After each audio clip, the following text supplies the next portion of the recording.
সালাম আলাইকুম।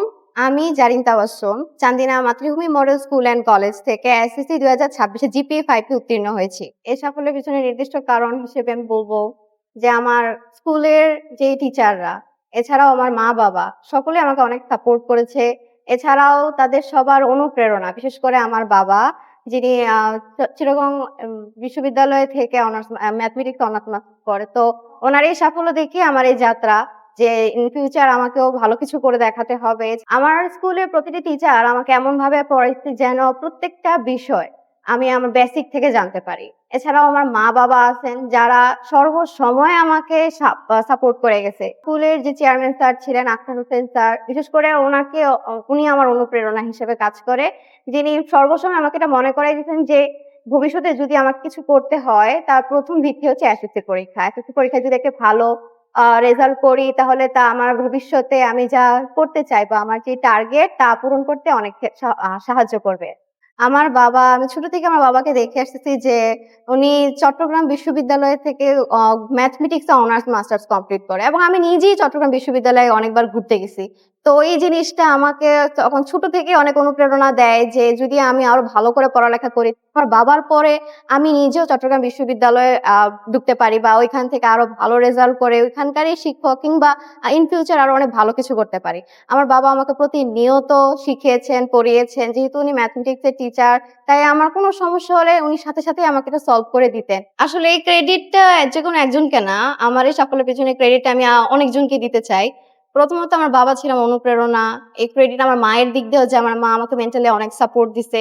এছাড়াও সবচেয়ে বড় যে ক্রেডিট আমি দিতে চাই সে হচ্ছে আমার স্কুলের chairman sir, Mohammad Akhtar Hossain sir, যিনি আমাকে এই বিষয়ে অনেক বেশি অনুপ্রেরণা দিছে। আমার এই সাফল্যের পিছনে উনি অনেক বেশি গুরুত্বপূর্ণ ভূমিকা পালন করে। এছাড়াও আমার স্কুলের প্রত্যেকটি সাবজেক্টিভ টিচার, যাদের কথা না বললেই নয়, তারা প্রত্যেকটি বিষয় একেবারে বেসিক থেকে আমাকে শিখাইছে।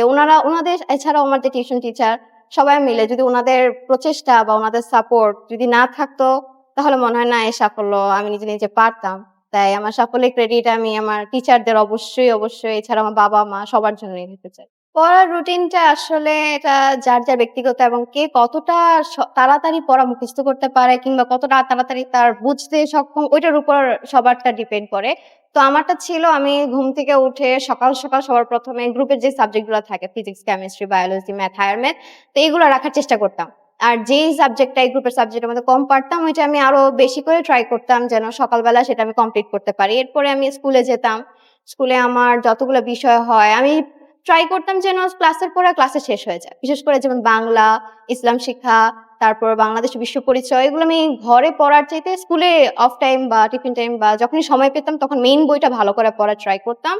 তারপর স্কুল শেষে আমি ইংলিশ পড়তাম। ইংলিশ পড়ার পর বাসায় আসার পর যা, যা সারাদিন পড়ছি তার একটা সামারি করে পড়তাম। দেন আরো যে এক্সারসাইজ গ্রুপের সাবজেক্ট সহ অন্যান্য সাবজেক্ট নিজে, নিজে এক্সারসাইজ করতাম। এক্সারসাইজের কোনো বিকল্প নেই। অনেক বেশি করে আমি এক্সারসাইজ করছি। বিশেষ করে গ্রুপের সাবজেক্ট। আর যদি বাকি বাংলার যে সাবজেক্ট গুলা বাংলা, ইসলাম শিক্ষা, বাংলাদেশের বিশ্ব পরিচয় এগুলা মেইন বই অনেক বেশি পড়ছি। আমি যখনই ফ্রি টাইম পেতাম তখনই বাংলা কবিতাগুলো ভালো করে পড়তাম, গল্পগুলো, ইংলিশের পোয়েম, স্টোরি, তারপর গল্পগুলো, ইসলাম শিক্ষা, বাংলাদেশের বিশ্ব পরিচয় বইগুলা মেইন ভাবে পড়তাম। আর অনেক লিখতাম। লিখার কোনো বিকল্প নেই। আর যেটাই বুঝতাম না সেটা ভালো করে লিখতাম। লিখে, লিখে শিখতাম। ছোট থেকে ছোটদের জন্য যে পরামর্শটা আমি দিব সেটা হচ্ছে দিনের পড়া দিনেই শেষ করা। আসলে হয় কি আমরা অনেকেই জানি যে একদিনের পর আরেকদিনের জন্য জমায় রাখি। এটা পরবর্তীতে অনেক বেশি সমস্যা হয়ে পড়ে। তাই আমি ছোটদেরকে বলব দিনের পড়া দিনে শেষ করতে। আর বর্তমান বাচ্চারা যেটা করে মেইন বই না পড়ে গাইড পড়ার চেষ্টা করে। আমি গাইডটা এভয়েড করতে বলব। বিশেষ করে যেগুলা রিডিং পড়ার বাংলাদেশের বিশ্ব পরিচয়, ইসলাম শিক্ষা, বাংলা এগুলো বিশেষ করে মেইন বই পড়তে হবে। মেইন বইয়ের কোনো বিকল্প নাই। আমি নিজে যা মনে করি, আমি নিজের পার্সোনাল এক্সপেরিয়েন্স থেকে বলতে পারি যে মেইন বইয়ের কোনো বিকল্প নাই। মেইন বইয়ের প্রতিটি লাইন খুবই মনোযোগ সহকারে পড়তে হবে। হোক সেটা গ্রুপের সাবজেক্ট কিংবা ম্যাথমেটিক্স কিংবা বাংলা, অঙ্ক, ইংলিশ। প্রতিটি সাবজেক্টই মনোযোগ সহকারে পড়তে হবে। আর যেটা বুঝবে না সেটা বারবার লিখতে হবে। আর গ্রুপের সাবজেক্ট ফিজিক্স, কেমিস্ট্রি, বায়োলজি অবশ্যই এগুলা প্র্যাকটিসের কোনো বিকল্প নেই। আর ম্যাথমেটিক্স অবশ্যই প্রতিদিন পারলে ম্যাথমেটিক্স আর গ্রুপের সাবজেক্টগুলো প্রতিদিন নিজের টাইম টেবিলে রাখতে হবে।